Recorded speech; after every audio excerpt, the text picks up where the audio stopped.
I'm off to East Gippsland to check out some new birding locations. It's always exciting to take a trip, but it can present you with additional challenges. And it can be really disappointing when things go wrong and you miss opportunities.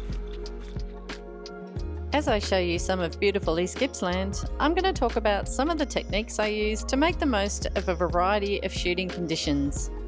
I'll show you what I look for in the field to help me get finished shots, even if the light and weather aren't on my side.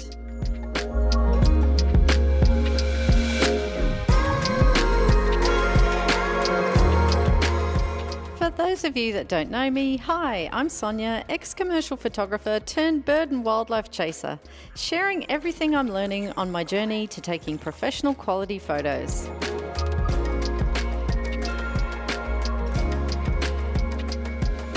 Today I'm at McLeod Morass in the state of Victoria, Australia. A constructed wetland and game reserve just outside of Bairnsdale. It's foggy and steamy with very flat light, but once the fog lifts it's going to be very hot and sunny, so I'm here early as the light will probably change very fast once that fog starts to move.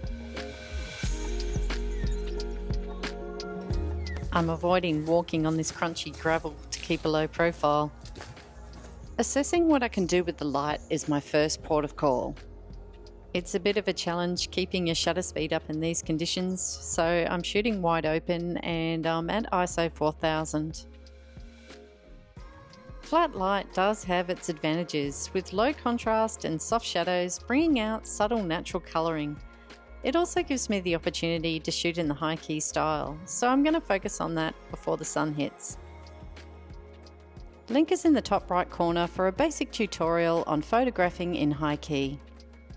This is also a great spot to shoot through grasses to add a bit more of a textural element.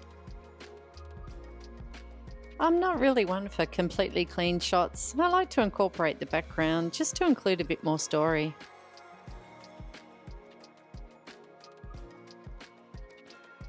And here's where I stuffed up. The light was changing fast and I forgot to adjust my settings. This swampy cruised past, so I quickly changed my shutter speed to expose with the aperture and ISO I had set for darker conditions. And I ended up shooting at a very fast 1/5000th of a second. Now, even though 2500 isn't a particularly high ISO, a too fast a shutter speed can result in poor image quality because it limits the light reaching the sensor, leading to increased noise from ISO amplification. There's always a delicate balance to optimise for the available light to get the best quality you can, so I try and remember to check my settings fairly frequently as I wander around. A feature of McLeod Morass is this lovely boardwalk that winds its way right through the middle of the water. But unfortunately, it makes you stick out like a sore thumb and you scare all the birds off. So I'm going to sit down and wait quietly, keep a low profile and not move much, and hopefully they'll edge closer. It's taken a while, but I've just been keeping very low and quiet on the boardwalk, and sure enough, this beautiful spoonbill has come a bit closer. Unfortunately, he's taken a bit too long and the light is not as good as it could be. What I'm really looking for here is separation from the background to clean up my background as much as possible. When I've got a fairly cooperative bird like our spoonie, I try and take a variety of shots, and when I get home I have the option of seeing what works best. Well, the sun's getting really strong and the wind's picking up, so that's it for this morning. I'm definitely coming back to McLeod Morass. It's a great little spot. It was very hot and windy yesterday, Arvo, and similar expected today, so it's an early start and I'm at Jones Bay, a game reserve near Bairnsdale. I've been here before, and last time I scared off the redneck davosets to the other side of the lake, so today I'm being extra cautious and I'm not getting too close to the water just yet. There is a small flock in the distance, but I'm going to observe for a few minutes and form a plan of where I need to be so I can slowly approach with minimal disturbance.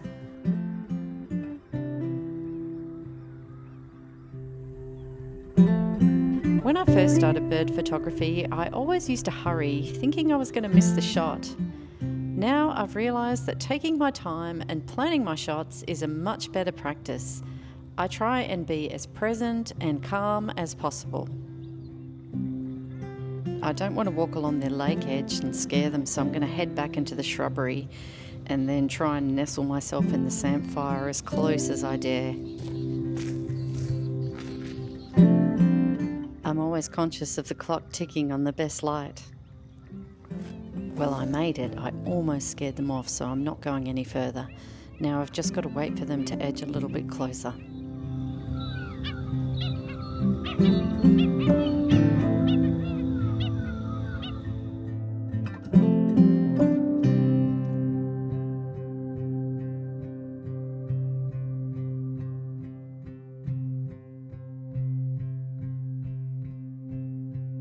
It's not ideal. They're all facing away from me. And now they're all having a snooze, so there goes any engagement with the camera.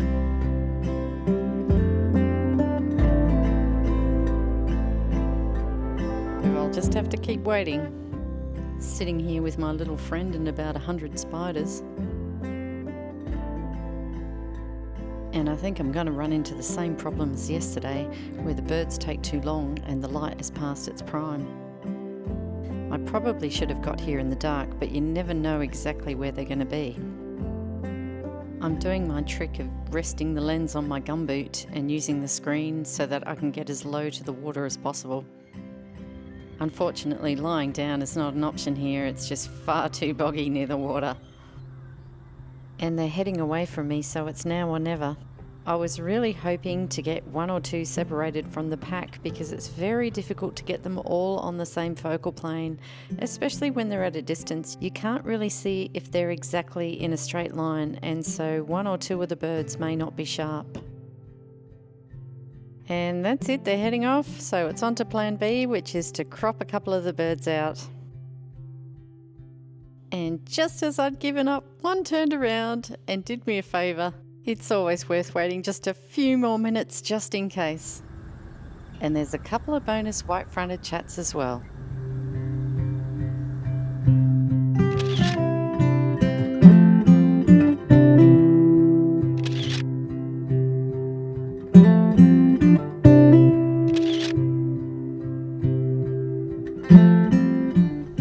It's time for me to fly too. I want to sample some of the delicious food East Gippsland has on offer.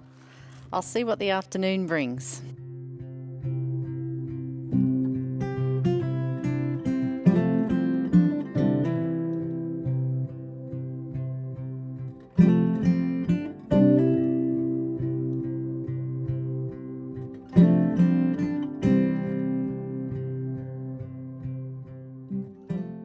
All fueled up and I'm back at McLeod Morass. There's some nice afternoon light. I'm going to wait it out on the boardwalk again and see what comes my way.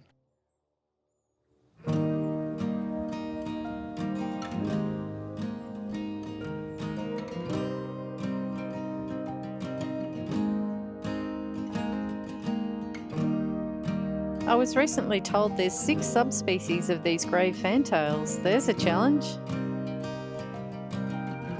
How I move around in the field makes a big difference.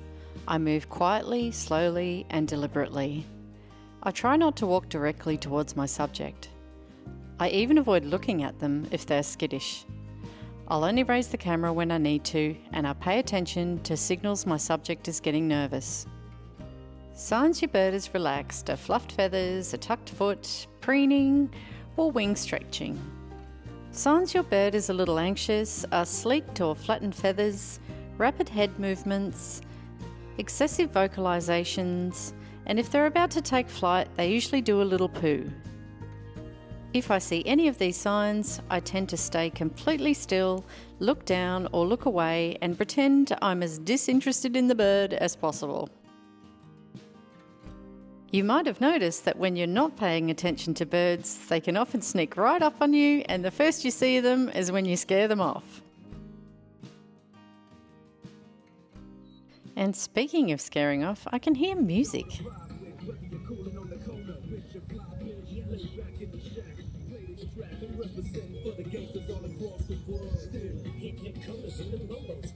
And there goes my bird scarers, a couple of teenagers with a boombox.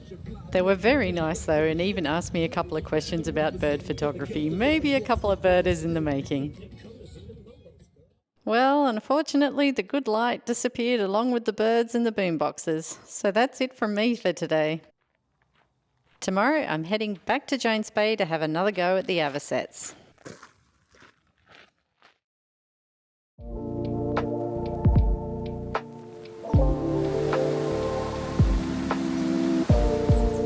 I didn't bother getting up early. The forecast said hot and windy, and it is. No point trying to photograph the avocets in this wind, so I decided to do a scouting mission and discover the rest of the morass, just to have a look around more than anything else. When I visited a new place, I used to try and cram in as many locations as possible. Now I prefer to return to a handful of locations several times. I'll spend the middle of the day just checking them out without taking any photos. Becoming a little more familiar with the terrain and its inhabitants is invaluable.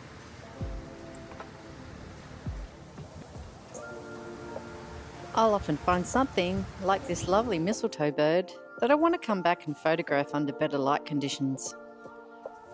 If I know roughly where they are, it saves me time for those precious golden hour moments. It's also a good time to experiment with creative compositions. It doesn't matter if they turn out or not. If you'd like some ideas for creative shots, there's a link in the description for my free guide. And you can never have too much practice shooting birds in flight. I practice quickly raising the camera and trying to get the bird in the center of the frame and the focus locked on, even if I don't take the shot.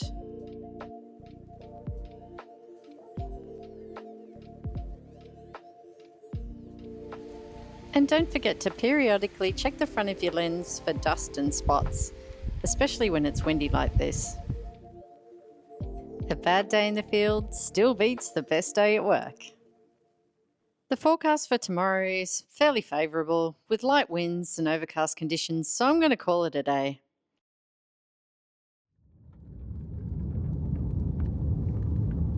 Good morning. It's a bit grey and drab, but I'm back at Jones Bay anyway.